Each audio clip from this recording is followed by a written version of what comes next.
Bueno, bienvenidos a todos. Qué lindo.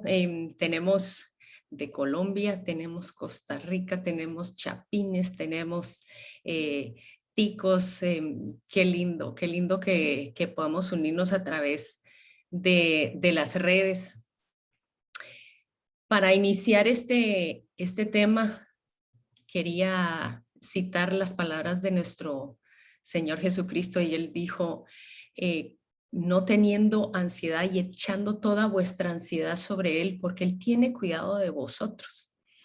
Creo que en estos tiempos el espíritu que se ha estado moviendo es un espíritu de ansiedad, pero Él dice que Él ha vencido al mundo. Él dice que no tengamos ansiedad porque Él tiene cuidado de nosotros. Y muchas de las ansiedades que nosotros nos puede dar el hablar de estos temas simplemente vienen por... digamos, de alguna desconfianza o algún temor personal en el que creemos, ¿y quién va a cuidar de mí en estos tiempos? Pero son tiempos lindos, porque estamos viendo el cumplimiento de la palabra tal cual. Estamos viviendo en tiempos proféticos, lo hemos visto. Así que vamos a iniciar ya el tema de lleno. El tema de hoy decidí cambiarlo a, a dos pasos, dos episodios para que no fuera tan condensado. Vamos a tratar de terminarlo en menos de 40 minutos porque es un tema que hay que agarrarlo con detalle. Primero vamos a ver cómo va a ser el gobierno del anticristo. Vamos a ver las tácticas, a través de una persona que trabajó para la KGB y cómo es que entra el comunismo a nuestra sociedad, y lo hemos visto. Y también vamos a ver qué es lo que dice la Biblia, y la otra semana vamos a ver la personalidad del anticristo, cómo se va a ver, cómo va a ser este famoso personaje que nos ha hablado la Biblia por todos los tiempos. Así que vamos a entrarle de lleno. Y recuerde siempre mantener sus micrófonos apagaditos para que entonces no se nos confundan ahí las voces. Yo le puse el comunismo, el gobierno del anticristo de una vez al hueso, porque vamos a ver por qué es que el gobierno del anticristo va a hacer un comunismo disfrazado, una nueva versión, digamos, la versión nueva del comunismo. Hemos visto de que esto se ha dado con los años, en donde se le ponen nuevos nombres, pero solo cambia el ropaje. Lo de adentro siempre lo mismo. Y cuando hablamos del anticristo, vemos entonces cómo será su gobierno. De acuerdo a la palabra, nos habla de que será un sistema de gobierno global, nos habla de que será una sola moneda, que será una dictadura, no va a haber tales de democracia, que él hará grandes prodigios, que va a ser un engañador aún de los escogidos, y esto va a ser un comunismo en su máxima expresión. Apocalipsis 13:3 nos dice, y el 7:8, vi una de sus cabezas como herida de muerte, pero su herida mortal fue sanada. Toda la tierra se maravilló en pos de la bestia. Se le permitió hacer guerra contra los santos y vencerlos. También se le dio autoridad sobre toda tribu, toda. Vea que subrayé eso, sobre toda tribu. Esto es algo global. Todo pueblo, lengua y nación. Le adoraron todos los habitantes de la tierra cuyos nombres no estaban escritos desde el principio del mundo en el libro de la vida del Cordero que fue inmolado. Bienvenidos a los hombres nuevamente. Ahí estoy viendo que se siguen conectando. Qué lindo tener también a varones escuchando estos temas. Pero realmente vamos a empezar y vamos a decir, ¿qué es el comunismo? El comunismo es una utopía que se nos ha vendido como lo políticamente correcto, una política en donde a nadie le va a hacer falta nada, una política en donde no va a haber pobreza. Es una utopía en donde, lejos de ser una realidad, nada más es un gancho para un control masivo. En Wikipedia nos dice que el comunismo viene de la palabra latina comunis, que significa común y compartido. Es un sistema política y un modo de organización económica caracterizado por la propiedad en común de los medios de producción, así como la inexistencia de clases sociales, del mercado y del Estado. Cuando vemos que el socialismo, ahora dicen, no, es que no es comunismo, es socialismo, es diferente, vemos la misma descripción. La meta del socialismo es construir una sociedad basada en la igualdad, la equidad económica, la iniciativa personal, la cooperación moral de un individuo, eliminando las compensaciones estratificadas por esfuerzo, promoviendo estructuras políticas y económicas de distribución. Entonces usted me dice cuál es la diferencia. Es casi lo mismo. Es casi lo mismo. En unas hay un poquito más de libertad para la economía, pero básicamente viene siendo lo mismo. ¿Cuáles son los nombres por los cuales el comunismo se ha venido disfrazando y solo se cambia? Lo conocemos como el socialismo, comunismo igualitario cristiano, que eso es una controversia porque es imposible ser cristiano y ser comunista, no se puede. Vamos a ver que es diferente. Marxismo, lógicamente, del padre del comunismo, marxismo cultural, revolución y ahora la palabra con el nuevo disfraz es globalismo, el globalismo. Su padre, Karl Marx, recordemos, un hombre que escribió casi 15 o 16 libros, creo que fueron 15, era un hombre totalmente anti Dios. Él no negaba la existencia de Dios, era simplemente él estaba en contra de Dios. Su libro más famoso, el Manifiesto Comunista, es de donde agarran todo el perfil, los países comunistas, y se basan, digamos, es la Biblia del comunismo. La religión, decía él, es el opio o la droga de los pueblos. Él decía que la lealtad a la iglesia debía cambiar por la lealtad al Estado. Y yo estoy de acuerdo con él en lo primero, porque nuestra lealtad debe ser solamente hacia una persona, no hacia una iglesia, no hacia una denominación. Tiene que ser nuestra lealtad a Jesucristo y a Jesucristo solamente. Pero él decía de que esa lealtad debía ser solo para el Estado. Él decía que la iglesia era el moho medieval que debía de ser arrancado. Imagínense. Su familia, en algún momento, varios lo creían endemoniado. Así lo creían. Tuvo 7 hijos, se cree que uno tuvo por fuera, 4 murieron de hambre, 2 murieron por suicidio. Murió el 14 de marzo de 1883 en completa ruina y decía, qué vacía y sin sentido es la vida y aún así deseable. Fue enterrada en el cementerio Highgate en Londres, donde se cree que es el centro del satanismo y en una parte de ese cementerio que está solo reservado para ateos diagnósticos. Hay algo interesante acerca de él, porque a pesar de que él escribió 15 libros, hay casi 600 libros que hablan de Karl Marx. Y muchos de estos libros lo identifican a él no como un gran revolucionario. Mire, hay uno que lo llama el profeta de la oscuridad.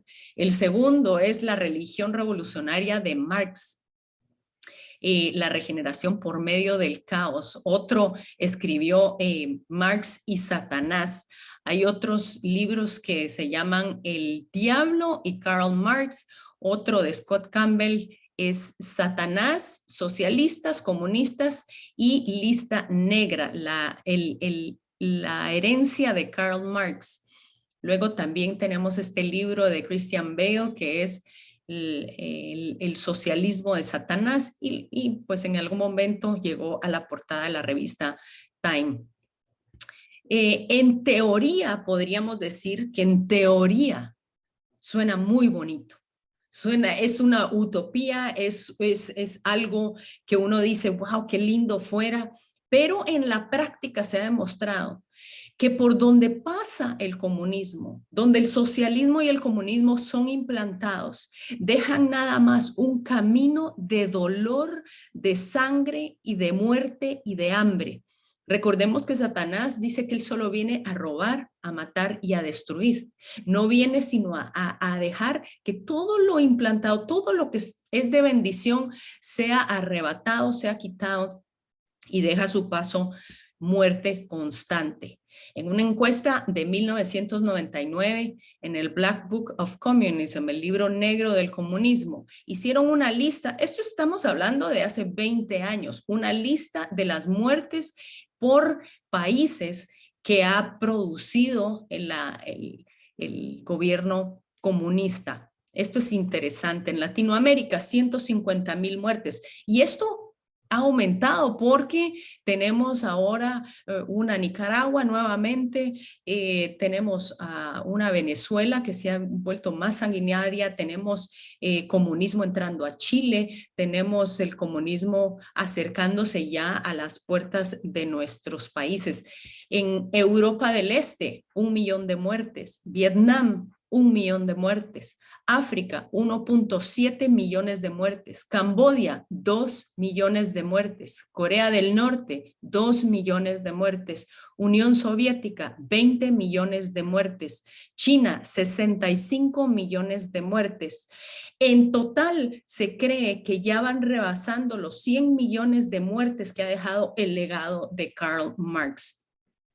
La palabra dice, en Marcos 13 dijo el Señor, porque aquellos días serán de gran tribulación, cual nunca ha habido desde el principio de la creación que Dios hizo, hasta este tiempo ni lo habrá. Si nosotros hemos visto esta cantidad de muertes, quiere decir de que va a llegar un momento en donde el gobierno va a ser tan poderoso que esto va a ser como nada, que esto va a ser triplicado, dice la palabra. Y la mentira de Satanás es siempre las mayores guerras y los mayores asesinatos han sido perpetuados por la iglesia y en nombre de Dios. Y eso es una gran falacia. El ateísmo junto con el comunismo ha dejado más muerte y más dolor en toda la historia de la humanidad como ningún otro movimiento. Vemos en una encuesta en Estados Unidos, esto me llamó es bastante la atención, y le preguntaron a las personas si miraban el socialismo como algo favorable. En el 2019, el 36% de todos los americanos dijeron que sí lo miraban favorable. 61% de 18 a 24 años dijeron que lo miraban favorable. En el 2020, solo un año después, 40% de todos los americanos cree que es favorable el comunismo, 47% de los millennials también lo creen y 49% de la generación Z. Usted ha visto cómo se ha endiosado, cómo se ha propagado especialmente esta camisa donde todos los jóvenes ahora con orgullo, sin saber el legado del Che Guevara, el legado que dejaron en Cuba y la ideología de este hombre, todos ahora parece ser un poco de moda y vamos a ver cómo es que esto se ha vuelto de moda, por qué es que se ha vuelto más de moda. Y el Señor Jesús en Mateo 24 decía, como fue en los días de Noé, así también serán los días del Hijo del Hombre. ¿Cómo eran los hijos en el tiempo de Noé? En Génesis 6:5 dice, vio Jehová que la maldad de los hombres era mucha en la tierra y que todo designio de los pensamientos de su corazón solo era de continuo mal. Cuando solo el designio del corazón de los hombres es de continuo mal, el corazón se abre a una gama de doctrinas que van en contra de la palabra. Si la palabra de Dios no está establecida en nuestro corazón queda abierta a una ola de doctrinas que van en contra de lo que dice la palabra y es en el punto en donde nosotros estamos. Hemos sacado a Dios de la sociedad, entonces han entrado todo este grupo de doctrinas que se pinta como los salvadores del mundo. Entonces el comunismo realmente es el gobierno del anticristo. ¿Cómo es este gobierno? El gobierno del anticristo podemos decir que número uno, es antidios. Creen en Dios, pero le odian y niegan su autoridad también como a sus seguidores. La palabra en primera de Juan dice, ¿quién es el mentiroso? Sino el que niega que Jesús es el Cristo. Este es el anticristo, pues niega al Padre y niegan al Hijo. Y uno dice, bueno, niegan porque se creen ateos. No, niegan porque la palabra niega dice que contradice, rechaza o renuncia a Dios. sí creen en Dios. El anticristo sí cree en Dios. Eventualmente él quiere posicionarse en el lugar de Dios. El anticristo no es ateo, porque él conoció a Dios, él ha conocido a Dios, Satanás conoció a Dios. Entonces, el anticristo es más contradictorio, él rechaza o renuncia a Dios. Karl Marx decía, mi objetivo es destronar a Dios, convirtiendo al ser humano en una deidad. Y estamos en un mundo en donde todo lo que yo piense, todo lo que yo quiero, todo lo que me produzca felicidad, dele, las puertas están abiertas para todos sus gustos y para todo lo que usted quiera. El ser humano se ha convertido en la esencia, en lo primordial de la humanidad. El ser humano, primero yo, segundo yo, tercero yo. ¿Cómo es el gobierno del anticristo o el gobierno comunista? Es totalitario. Totalitario. La palabra totalitarismo vino a través de los primeros seguidores de Mussolini, lo pusieron de moda. Todo en el Estado, nada fuera del Estado, nada en contra del Estado. Este era el lema de Mussolini. Totalitarismo fue una de las palabras que utilizaron ellos para describir entonces su teoría. En el comunismo no existe la propiedad privada, no existe. Pero nosotros vemos que hay un movimiento a través del Foro Económico Mundial, ya lo hemos hablado, ahí tienen el nombre, no lo vamos a decir para que no nos bajen el video, que ellos dicen que con esta nueva proposición, dice ahí en uno de sus videos de promoción, dice, no vas a ser dueño de nada y serás feliz. Yo no sé cómo eso va a funcionar porque la Biblia nos habla del derecho de ser dueños de campos y de terrenos y de cosas. Dice que la mujer de Proverbios 31 dice que calcula el valor de un campo y lo compra. Con sus ganancias planta un viñedo. Decidida se ciñe la cintura y se apresta para el trabajo. La propiedad privada está aprobada por la iglesia. Pero vemos que cuando la distribución de todo está en manos del Estado, esto es lo que sucede. Estas son líneas para entrar a recibir comida, unas pequeñas raciones que no alcanzan nunca para ninguna familia. En Cuba vemos a una Venezuela y vemos esto en Melbourne, Australia. Este video fue del día de ayer. Estas son las colas. Australia está sufriendo las medidas más restrictivas en contra de la pandemia como nunca. El abuso del poder, el abuso de la policía, los encierros, el cierre de los comercios ha sido tal que Melbourne se puede decir que está más parecida a un gobierno chino comunista que a cualquier otro momento en el que fue Australia. El error de Australia fue que el pueblo empezó a votar para que se les quitaran las armas. Y muchos australianos han dicho que eso fue un error garrafal.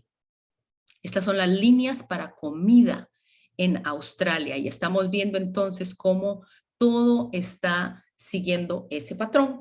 En Apocalipsis 13:16 nos habla del gobierno del anticristo y nos dice, y hacía que a todos, pequeños y grandes, ricos y pobres, libres y esclavos, se les pusiera una marca en la mano derecha o en la frente, y que ninguno pudiera comprar ni vender, sino el que tuviera la marca o el nombre de la bestia o el número de su nombre. Es el nombre, la marca y el número. Y quiero traer a colación un poquito lo que ahora a nosotros se nos está exigiendo para poder entrar a algún hospital, para poder entrar a un estadio y ver un partido de fútbol, para poder entrar a hacer compras, para poder entrar y cortarnos el cabello, para poder viajar, para entrar a un restaurante. Todo se está pidiendo este pasaporte. Esto yo no le puedo decir, esta es la marca de la bestia. Esto es una sombra de lo que viene, porque esto va a ser implementado a nivel global y ya no va a ser un asunto de solamente una inyección. Esto va a ser el sistema de gobierno que va a decir usted come o usted no, Con usted se pueden hacer negocios o con usted no.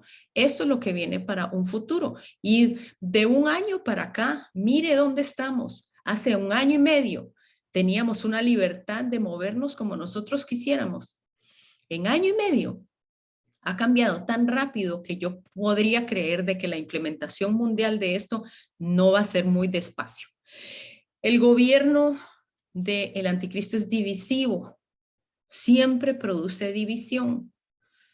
Pero Jesús lo decía en Mateo 24, él lo dijo, se levantará nación contra nación y reino contra reino, y habrá pestes, hambres y terremotos en diferentes lugares. Y cuando él usaba la palabra, lo hemos estudiado bastante, nación contra nación, él realmente estaba hablando de etnias. Al final de los tiempos, él dijo, va a haber gente levantándose simplemente por la etnia a la que pertenezcan. La etnia, ¿verdad?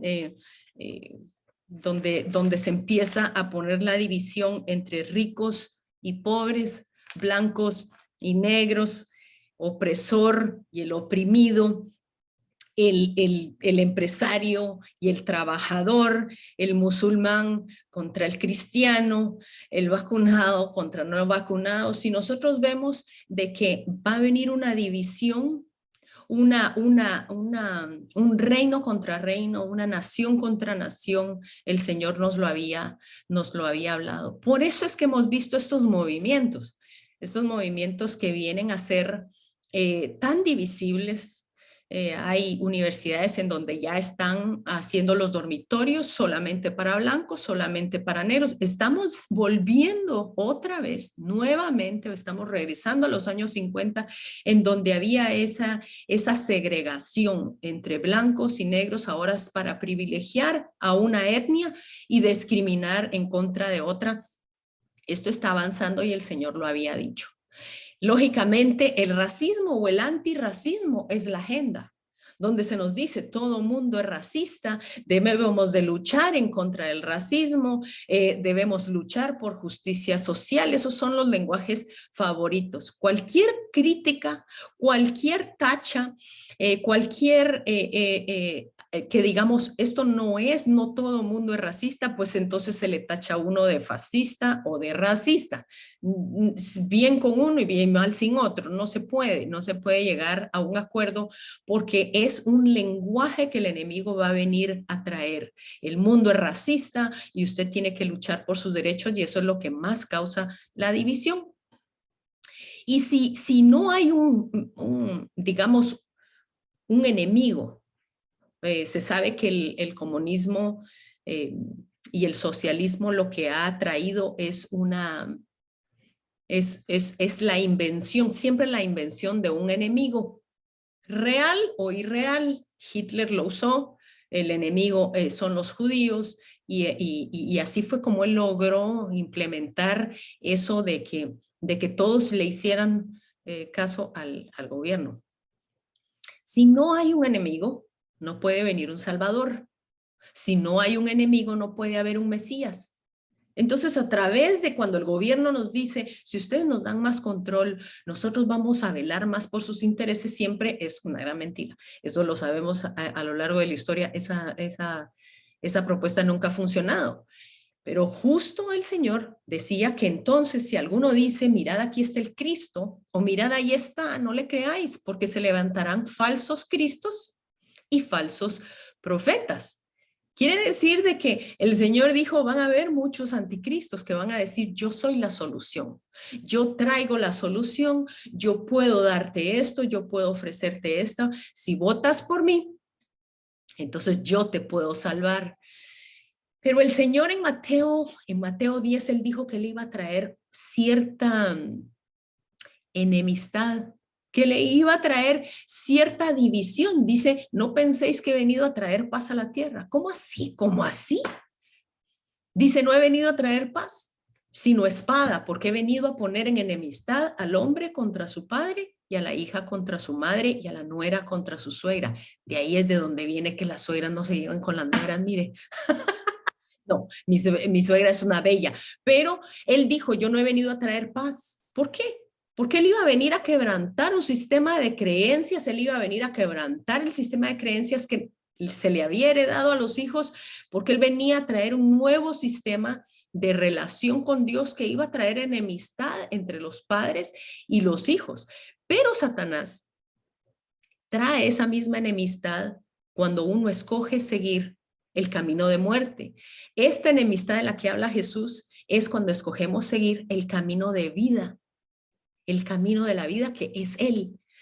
Mire lo que dice Apocalipsis, porque Apocalipsis, y lo hemos estado estudiando, el libro de Apocalipsis, el primer jinete sale venciendo y para vencer, pero el segundo jinete trae justo vestido de rojo, que es el color del comunismo.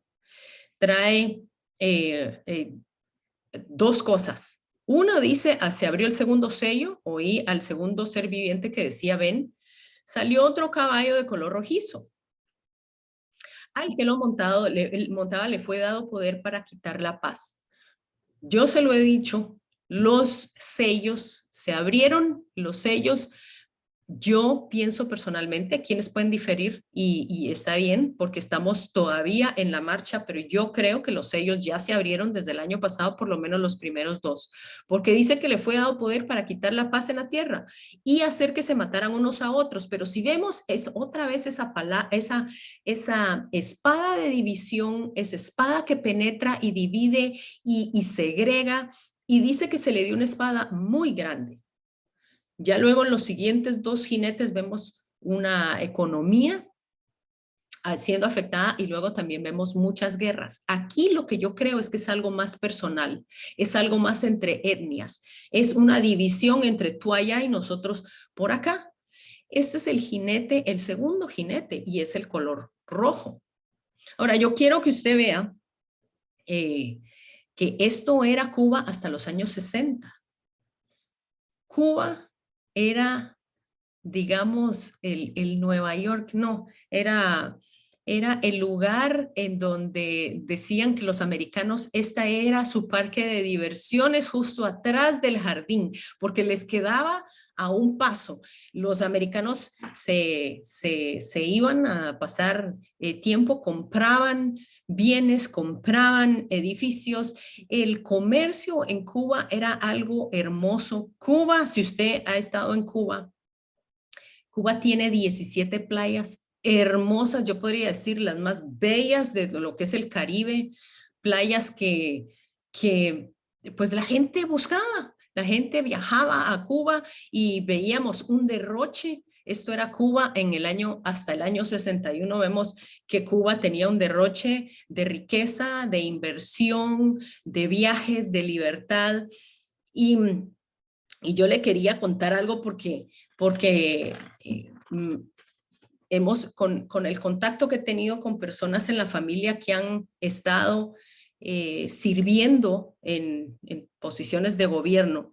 En 1959, cuando cae Batista, Guatemala rompe relaciones con Cuba. Esta fue la Cuba que conoció mi suegro. Mi suegro vivió unos años en Cuba, siendo ya un adolescente o un adulto joven. Él vivió en Cuba porque su papá, el abuelo de mi esposo, fue el último embajador hasta que Guatemala suspende relaciones con Cuba. En 1960 se anuncia la retirada de funciones el 30 de abril de las relaciones de Guatemala con Cuba. Miguel Ángel Ponciano es el abuelo de mi esposo. Él fue el último embajador hasta que entra el comunismo a través de el Che Guevara y de, ya sabemos, ¿verdad? Y de su compinche. Entran con todo con toda la fuerza y entonces varios países rompen relaciones con Cuba. Lo interesante es, ¿verdad? Cuando entra Fidel y el Che, ellos quedan en el poder y no tardaron mucho en robar, matar y destruir una Cuba que era tan importante y con tanta riqueza. Por supuesto, ellos no se privaron de esa riqueza, ¿verdad? Se conoce que el vino favorito de Fidel era Cuné y siempre tenía que haber en su cava el vino preferido de Fidel, y entre muchas de las otras cosas, ¿verdad? Este par de mequetreques pusieron a una Cuba de rodillas. Mire lo que dice Proverbios 29:12. Si un gobernante hace caso a la mentira, todos sus servidores serán malvados.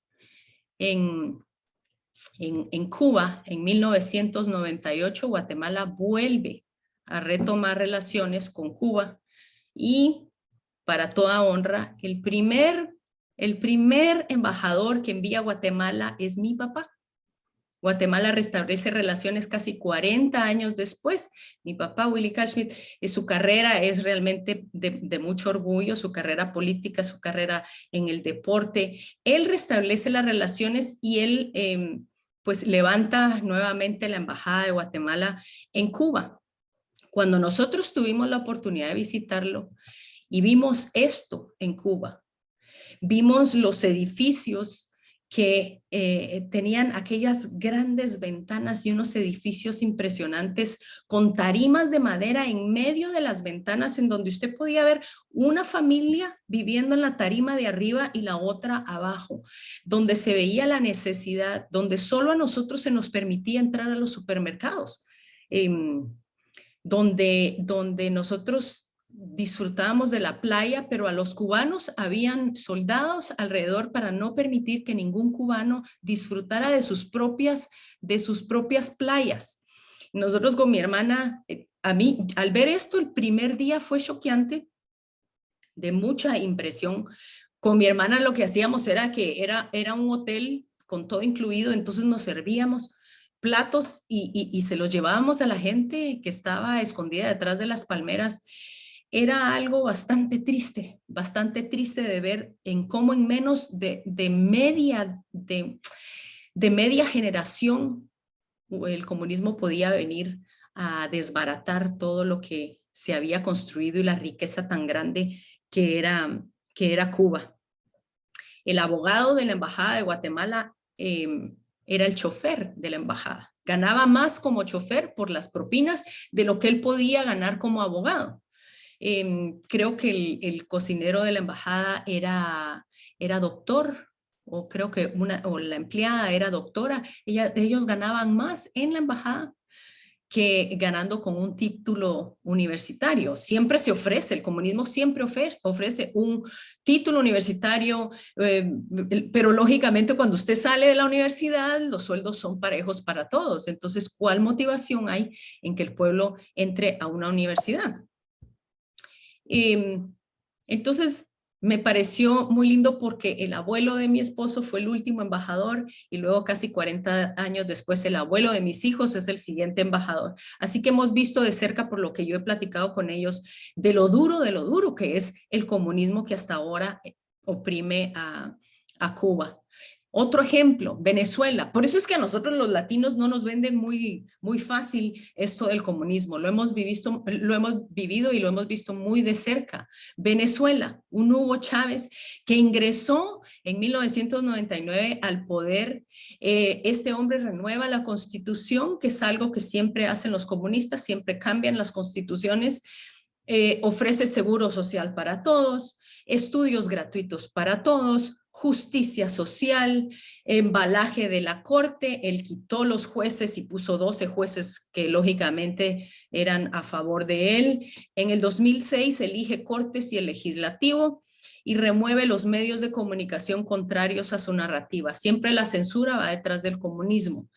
Confisca la propiedad privada en nombre de la justicia y de la igualdad, expulsa las inversiones extranjeras, empresas privadas pasan a manos del Estado y elimina los límites de tiempo para poder perpetuarse él y su gobierno en el poder. La inflación en Venezuela es de 10 millones%. 10, es casi impensable. El 96% vive por debajo de la línea de pobreza. El sueldo promedio de un venezolano es de $1 por día, cuando antes ellos tenían el sueldo casi al nivel del sueldo americano. Y un rollo de papel, imagínense, un rollo de papel toilet cuesta 2.6 millones de bolívares. Es algo verdaderamente impresionante. Entonces, mucho de lo que hemos visto, inclusive se ha utilizado la Biblia y más que todo esto, este pasaje en el libro de los Hechos, cuando habla del inicio de la iglesia. Dice que así, que no había entre ellos ningún necesitado, porque todos los que poseían heredades o casas las vendían y traían el precio de lo vendido y lo ponían a los pies de los apóstoles y se repartía a cada uno según su necesidad. Uno es que no había ninguno entre ellos con necesidad. Vemos que siempre en el comunismo hay una gran necesidad, nadie tiene ni siquiera sus necesidades básicas.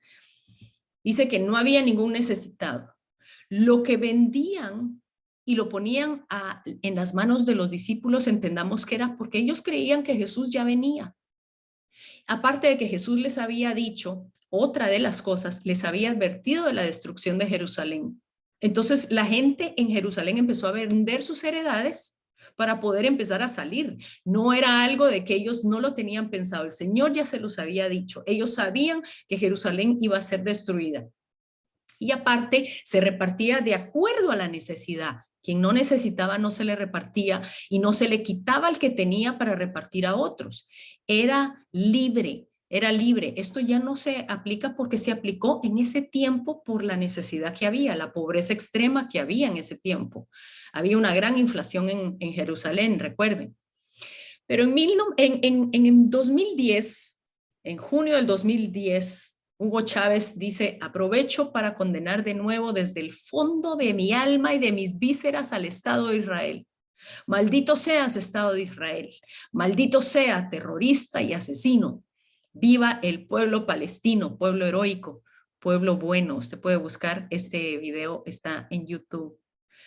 Justo lo que vemos a través del espíritu del anticristo, a través del gobierno del anticristo, siempre Israel va a ser la piedra en el zapato. Va a haber un odio acérrimo en contra de Israel y eso viene ¿por qué? ¿Por qué? El enemigo sabe que es desde Israel que el Señor Jesús eventualmente va a establecer su gobierno del milenio. Un año después, justo un año después, es diagnosticado con cáncer de colon, con el cual batalló hasta el día de su muerte, en marzo del 2013. Dice la palabra que nosotros debemos pedir por la paz de Jerusalén y que vamos a ser prosperados los que amamos la tierra de Israel. No podemos maldecir a Israel y pretender que todo nos vaya bien. No podemos ser cristianos sin amar a Israel. No quiere decir que vamos a estar de acuerdo en todas las políticas de Israel, mucho menos ahora, sino que solamente los que amamos a Israel vamos a pedir por la paz de Jerusalén. Y con esto vamos a cerrar ya hoy. El gobierno del anticristo, el comunismo, es antihistoria. Esto lo hemos estado viendo una y otra vez en Venezuela, lo hemos visto en Colombia, lo hemos visto en Estados Unidos, donde se está removiendo lo que es la historia del país. La historia del país removiendo lo mismo que hicieron los nazis, que quemaban los libros, quemaban la historia, destrucción de monumentos, el odio por la patria, libros quemados, ¿para qué? Para borrar la historia y reescribir la historia, para que nuevos libros se vuelvan a escribir y empiecen a llegar nuevas doctrinas y la gente pueda ser asimilada por la doctrina del anticristo. Hemos visto la quema de banderas. Usted sabe que estas dos banderas son las banderas más quemadas en el mundo. Es impresionante, pero la quema de banderas se ha dicho que el nacionalismo es malo, que no debemos ser nacionalistas y estas son tácticas de un sistema global que está empezando a infiltrarse en las universidades donde se dice que ser nacionalista es malo, donde no debemos tener en alto el honor de nuestra patria, aquellos que han luchado por las libertades que tenemos. Y lo hemos visto a lo largo del tiempo. Borrar la historia es lo que quiere el enemigo, pero Isaías 46:9 nos dice, acordaos de las cosas pasadas desde los tiempos antiguos, porque yo soy Dios y no hay otro Dios, ni nada hay semejante a mí. Él dice que olvidemos lo malo, pero que nos recordemos siempre de que Él es Dios, de que Él está presente. Y Jesús nos dejó con una palabra de ánimo. Con esto voy a cerrar. una palabra de ánimo para las cosas que nosotros nos ha tocado ver y nos va a tocar ver.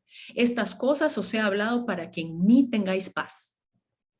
El Señor nunca nos pintó una utopía en donde todo iba a ser lindo, en donde nunca iban a haber aflicciones. Él, en todo caso, Él nos la habló para que nosotros pudiéramos saber que Él sigue en control de todas las cosas, porque Él nos habló de que estas cosas habían de venir. Y Él dijo, estas cosas os he hablado para que en mí tengáis paz. En el mundo tendréis aflicción, pero confiad, porque yo he vencido al mundo. Eso es lo que entonces con esa palabra los dejo. El Señor venció al mundo, el Señor es el que está en control. Las cosas que van a venir, Él tiene cuidado de nosotros, podemos echar toda ansiedad sobre Él, porque Él sigue teniendo cuidado y Él sigue sentado en el trono. Para la próxima semana los espero vamos a seguir con la segunda parte, vamos a hablar un poquito más a fondo sobre las tácticas del enemigo y vamos a hablar también sobre la personalidad del anticristo para que podamos identificarlo en el momento en que él por ahí saque los cachos. Pero bueno, gracias, los bendigo sus vidas, esperamos que podamos vernos la próxima semana y recuerden, no deje el cerebro a la puerta. No lo deje, hoy más que nunca, analice toda la luz de la palabra. Que Dios lo bendiga y nos vemos la próxima semana.